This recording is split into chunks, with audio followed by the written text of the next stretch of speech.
Yes, I have been out of commission for quite some time. Don't mind me.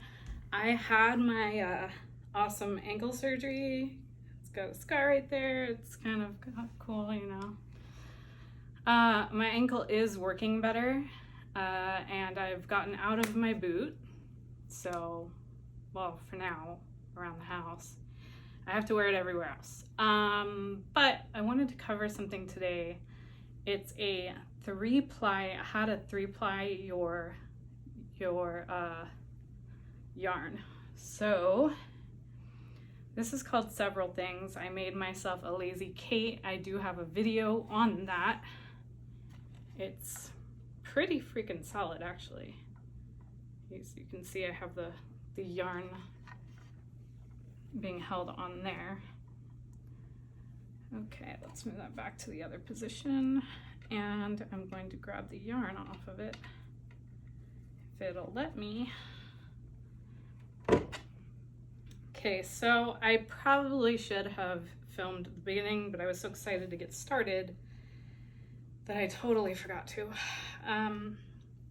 So what you do is make a slip knot like so when you begin. You go the opposite direction than you were spinning it. So while you're going the opposite direction, you're going to make a slip knot like this through the piece that you have, the piece of yarn that you've secured to your bobbin. And then you're going to pull through this piece that leads to your Lazy Kate or shoebox or whatever you got, and you let it curl around like so. So usually I hang on to this before I'm gonna let it go, and I hang on to it in the same direction that I've been spinning. I did have some classical music going, and I'm gonna help this go on the bobbin a little bit.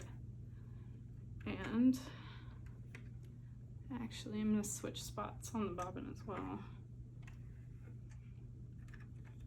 So throughout this process, you're going to move the yarn around your hooks so that the bobbin feels mostly even, or as even as you can.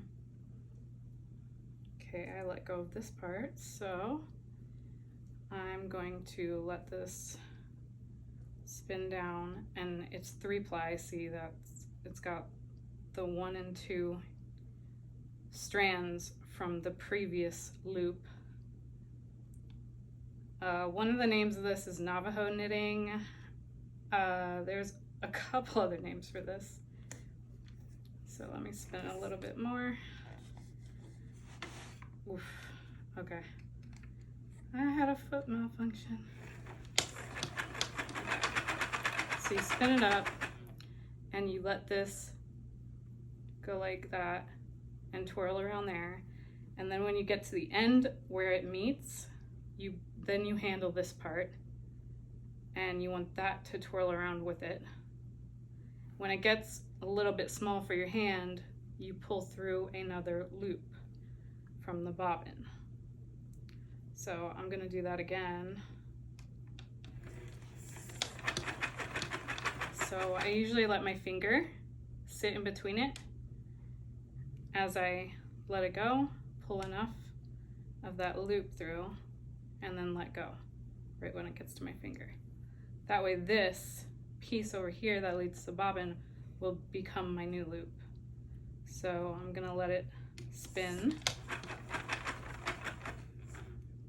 and with these fingers I'm going to pull this through. It's kind of like crocheting. So if you think of it like that, if you're a crocheter, it's going to be way easier for you to know what you're doing.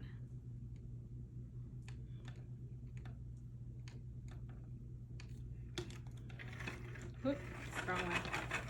Do not go the wrong way.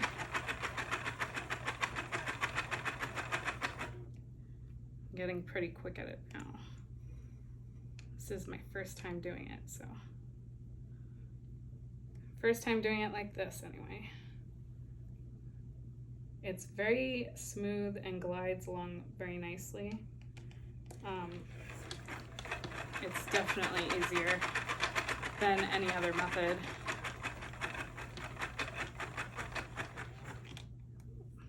Almost caught my finger in there. So then I bring that down and let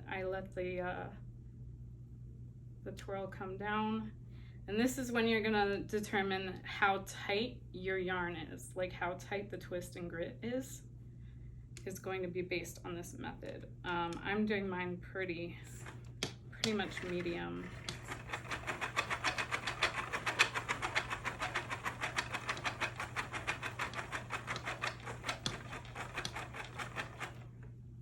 See, when you get to this end part where that ends up going into this yarn over here, you just let them combine. And that is how you 3-ply your yarn. It's pretty easy. And when I go away or walk away from this, I, as you could tell before, take this loop and loop it around something. So I loop it around my Lazy Kate. That way I know where I was. And I'm probably going to put a screw down here or something, like a small little screw, so that I can loop it onto that instead. But that is how you 3-ply some yarn. And tip of the day, whether or not you want water on this is up to you. You can do it for the extra glide, or you know, but I'm gonna basically dunk my yarn in water after I put that on my, I forgot what it's called, it holds the yarn like, and it's like a T, and it's like a T the other way. I always forget. Well, that covers that angle. This is the shawl I've been knitting for my grandmother because it's bed rest as a bitch. And I did it, I'm doing it in 2 colors. And the way I did it was so that they're morphing into each other at some point at the seams, at each separation. So it's turning out very well. And I also knitted like half a baby blanket. I did typing classes, I did other classes, like my bed rest was very fulfilling. So if anybody wants to see a bed rest video or like how to work out or whatever, so far I can only go up and down with my foot, but I do have some exercises on for my other channel. But yeah, this is gonna be really pretty. It's ending up really to be gorgeous yarn. So I'll see y'all.